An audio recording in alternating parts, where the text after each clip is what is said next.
पुण्यात्माओं, आपके ऊपर 3 गुणों का इतना जबरदस्त प्रभाव हो गया कि आप जी अपने परिवार, अपनी संपत्ति को अपना मान चुके हो, और मान चुके हो जैसे नशे में व्यक्ति चाहे कुर्डियों पर पड़ा हो गंध में, और चाहे चारपाई पे लेट रहा हो, उसको पता ही नहीं तू कहां है। तो आज हम सभी की ये स्थिति है कि हम इस सब कुछ को अपना मान चुके, और इसको ये कहा जाता है कि आप कसाई के लोक में रह रहे हो और ये आपको सबको खाएगा बारी बारी, ये नहीं बख्शेगा किसी को भी। किसी परिवार के 3 सदस्य खा जाता है एक दिन में, कोई दुर्घटना से या कोई किसी और अन्य कारणों से, कोई बीमारी से, और शेष बच्चे ये सोचते हम ठीक हैं। जिनके साथ वो घटना घट गई उससे पहले वो भी आप जैसी ही स्थिति में थे। तो पुण्यात्माओं, परमात्मा ने रजा बख्शी आपको ये ज्ञान देने की, और फिर वो विकल्प बताया कि यहां से जाकर आप कहां रहा करोगे।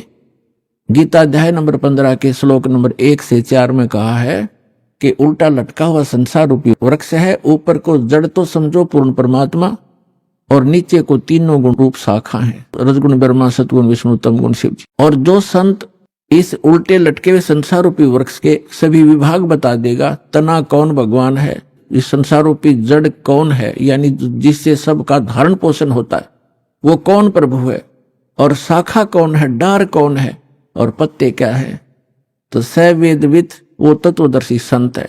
तत्वदर्शी संत की प्राप्ति के उपरांत 15वें अध्याय के 4थे श्लोक में कहा श्रीमद् भगवद गीता में, उसके पश्चात परमेश्वर के उस परम पद की खोज करनी चाहिए जहां जाने के बाद साधक फिर लौटकर कभी संसार में नहीं आते। और जिस परमेश्वर ने सब ब्रह्मांडों की रचना की है, संसार रूपी वृक्ष की प्रवृत्ति जिससे विस्तार को प्राप्त हुई है, उस परमात्मा की भक्ति करो और किसी की नहीं।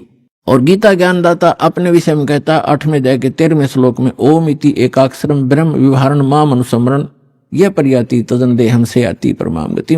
मुझ ब्रह्म का एक ओम अक्षर है। गीता का ज्ञान ब्रह्म बोल रहा है, ये काल बोल रहा है, श्री कृष्ण जी में प्रवेश करके बोल रहा है, और ये कह रहा है कि मुझ ब्रह्म का केवल एक ओम मंत्र है।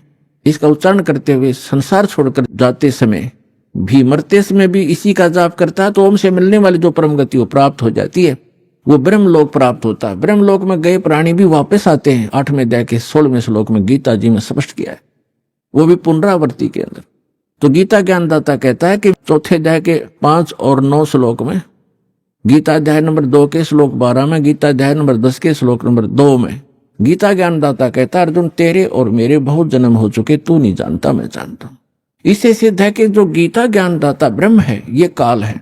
और गीता अध्याय नंबर 11 के श्लोक नंबर 32 में स्वयं कहता है कि अर्जुन मैं काल हूं और अब प्रवृत्त हुआ हूं। श्री कृष्ण नहीं थे काल, श्री कृष्ण होते तो ये कैसे कहते मैं अब प्रवृत्त हुआ हूं। श्री कृष्ण जी तो पहले उपस्थित थे वहां पर अर्जुन के साथ, उनके सारथी बनकर।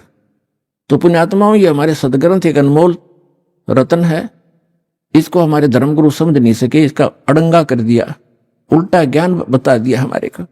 श्री कृष्ण जी को सुप्रीम पावर बता दिया, जबकि श्री कृष्ण जी एक ब्रह्मांड में एक सतोगुण विभाग के मंत्री समझो, और इनका पिता काल एक ब्रह्मांड में मुख्यमंत्री समझो, और ओवरऑल कंट्रोलर सभी ब्रह्मांडों का वो प्रधानमंत्री समझो, वो परम अक्षर ब्रह्म समझो, वो पूर्ण परमात्मा। उसकी साधना के लिए ही ये गीता ज्ञानदाता बार बार कह रहा है। गीता अध्याय नंबर 18 के श्लोक नंबर 62 में कहा कि अर्जुन तू सर्वभाव से उस परमेश्वर की शरण में जा, उस परमेश्वर की कृपा से तो परम शांति को, सनातन परम धाम को प्राप्त होगा।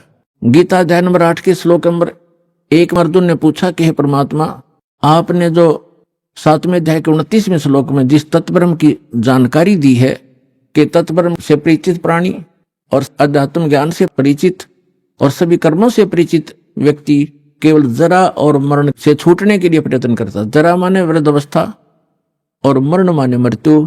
जरा और मरण से छूटने के लिए जो प्रयत्न करते हैं वे उस तत्ब्रह्म से परिचित हैं, अर्थात उस पूर्ण परमात्मा से परिचित हैं, उसके उस शाश्वत स्थान से परिचित हैं। वहां जाने के बाद बुढ़ापा नहीं आता, वृद्धावस्था नहीं आती और मृत्यु नहीं होती। 8वें अध्याय के प्रथम मंत्र में अर्जुन ने पूछा, फिर किम तत्परम, वो तत्परम क्या है वो बता दे मुझे। अब 8वें अध्याय के 3रे श्लोक में गीता ज्ञानदाता ये काल कहता है ब्रह्म कि वो परम अक्षर ब्रह्म है, यानी गीता ज्ञानदाता से कोई अन्य है वो प्रभु, वो स्वामी, वो मालिक।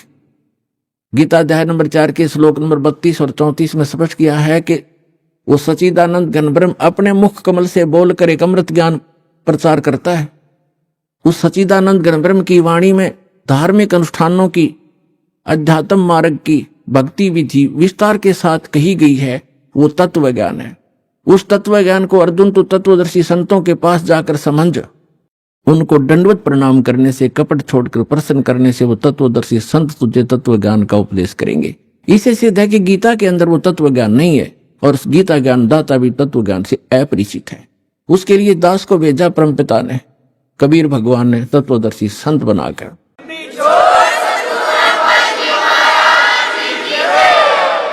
अब जो प्रसंग चल रहा है कि गीता